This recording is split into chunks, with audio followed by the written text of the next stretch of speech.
Okay, in this video we are going to prove a couple of the derivative rules for combining functions.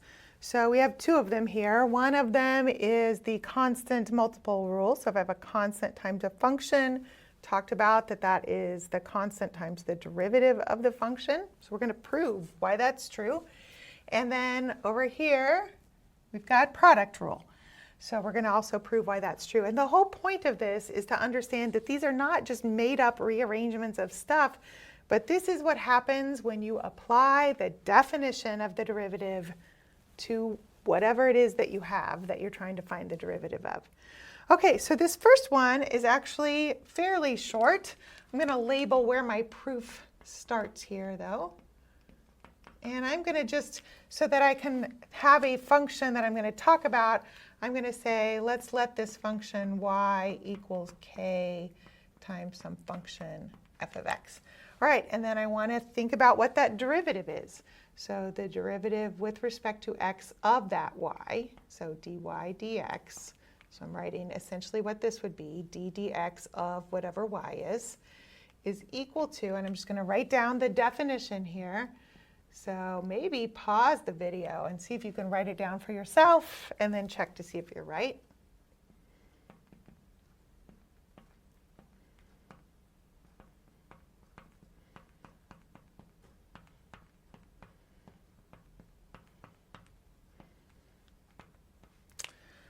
Okay, so I have put x plus h into my function. In this case, it's the function k times f of x. So I have k times f of x plus h minus the original function k f of x all over h, and take the limit as h approaches 0. So that's just straight from the definition, setting up that difference quotient and that limit based on whatever function it is that we're working with.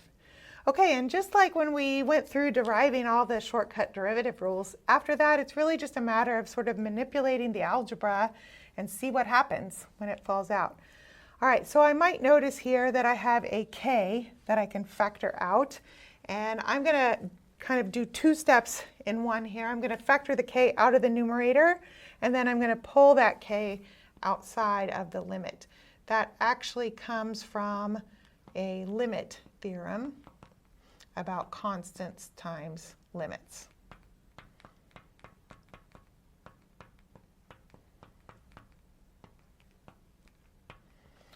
Okay, so I factored the k out of the numerator, and then since it's a constant, I can pull that outside this limit, provided this limit exists. All right, so let's look at what we've got here. Well, k, that's a constant, and then let's look at what we've got here left in the second parentheses. What is that? That is just the definition of f prime of x.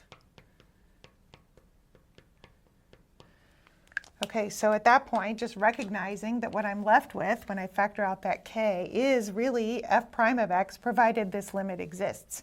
So the last step in my proof here is just replacing this expression with what it is the definition of f prime of x. Okay, and so I have now proven what I was asked to prove here. I started with this function k times f of x. I applied the definition of the derivative. I simplified, and I got what we claim the derivative is supposed to be, k times f prime of x, provided that derivative exists, provided this limit exists.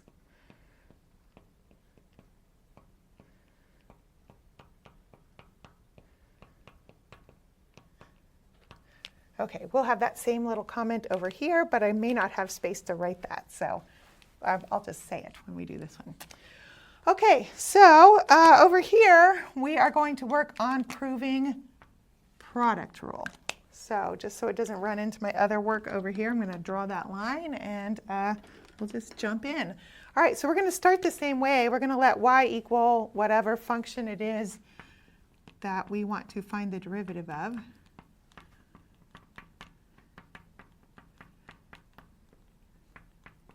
And then I'm going to find the derivative of that using the definition. So dy dx is defined to be limit as h approaches 0. And then I'm going to put in my x plus h into this function. So I will have f of x plus h times g of x plus h minus that function all over h. Okay, so this next step, I think, is a little tricky to think of if nobody ever showed it to you before. The previous problem, once I applied that definition, I just did a little factoring and then pretty much I was done. This one, there is a little bit that you have to think about and do and maybe fiddle with on scratch paper. I'm going to go ahead and just do it here, but I will say, I don't know if I would have thought of that if somebody hadn't showed it to me, but somebody showed it to me, and once they did, I was like, that's clever. Let's do that. So, all right, so the trick is I'm going to use some algebra and insert a term on the numerator. All right, so I'm going to go ahead and write what I have here on the numerator with a bunch of space in the middle, because I'm going to insert some stuff here in the middle. So I'm just going to scrunch it apart here. All right, so at that point I haven't really changed anything, right? I've just spread apart my numerator. But the reason I spread that apart was because I'm going to creatively add and subtract something so that I'm canceling it out, so I'm not really changing the expression to kind of get where I'm anticipating that I need to go. And if I were doing this on scratch paper without having thought it through, I might do it in a slightly different order and then rearrange it in a slightly different order. But to save space here, I'm going to be pretty strategic about how I do this. All right, so I'm going to start by subtracting f of x times g of x plus h. Now, how did I know to do that? Because somebody showed me this once. That's how I knew. Okay, and then I can't just go around and start subtracting things. It changes the value of the expression, and then this equal is no longer true. But I can do that as long as I also add the same thing.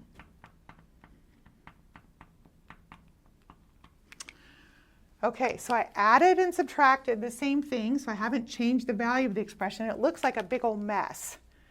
But this next part, again, I don't know if I would have thought about this or thought about what to add and subtract here if somebody hadn't showed that to me.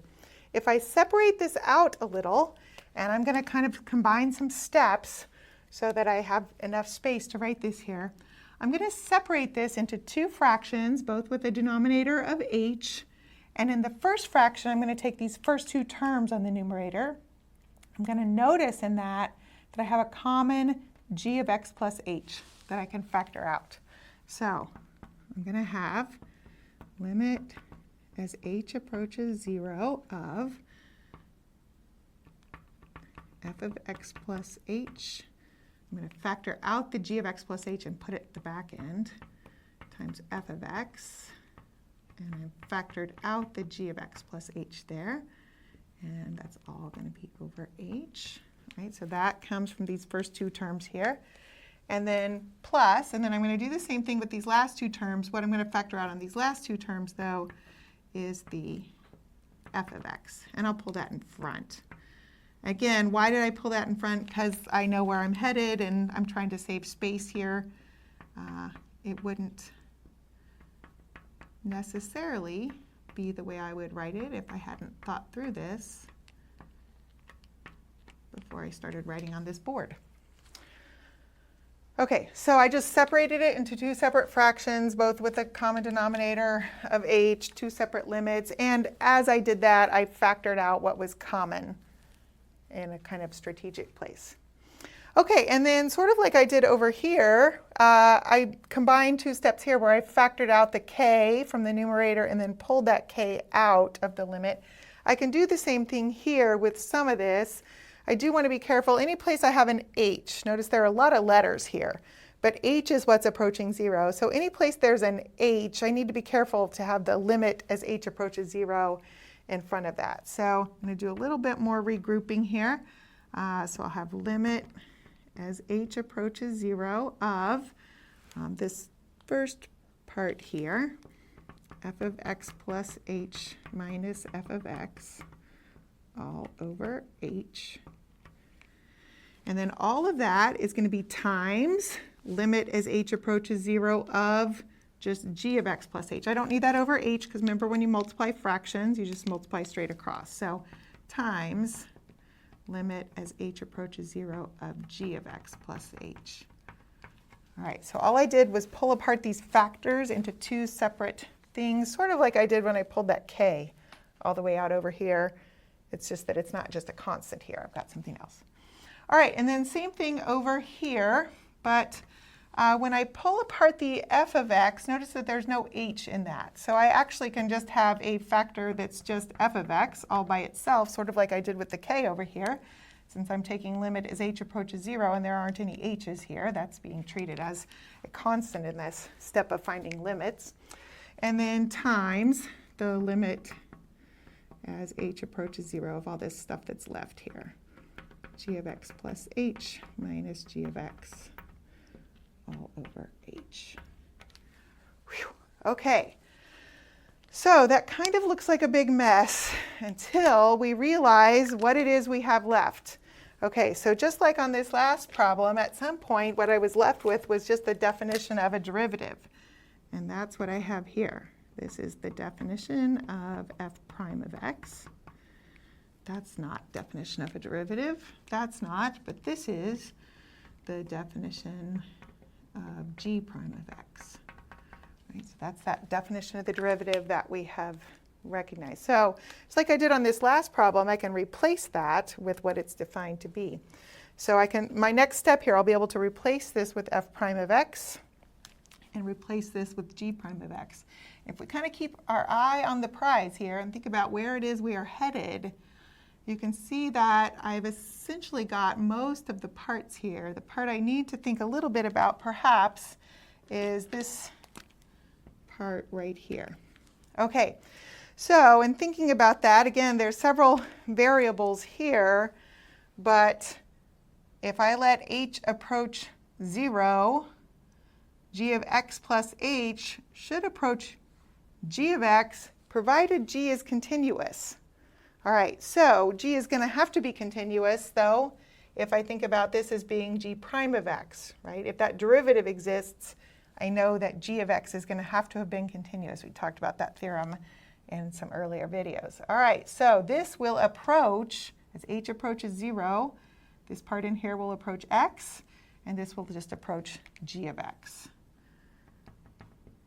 All right, so I'm pretty much done. It's just a matter of writing down my last step, that this is equal to f prime of x. I'm going to put some parentheses here just to keep the groupings separate, times g of x plus f of x times g prime of x. All right, which is what we said we wanted to get. So there we are, QED. All right, so I just proved two of the rules that we have for combining functions and derivatives. So there are two others that we talked about that I did not prove, but you can similarly prove those as well. The one for addition of functions is fairly straightforward, like this one was. The one for quotient rule involves a little trick of a convenient, in that case, multiplication and division by something to sort of manipulate the expression into what you want. And also using the fact that your function is going to have to be continuous if you're talking about derivatives of that function. So similar to each of these, one is easier and one is harder. You don't necessarily need to be able to do any of these proofs, but you should understand that all of these things just fall out when you apply that definition. They're not made up things that just somebody decided this is a cool way to write it. They all just fall out when you apply that definition over and over and over again. All right, thanks.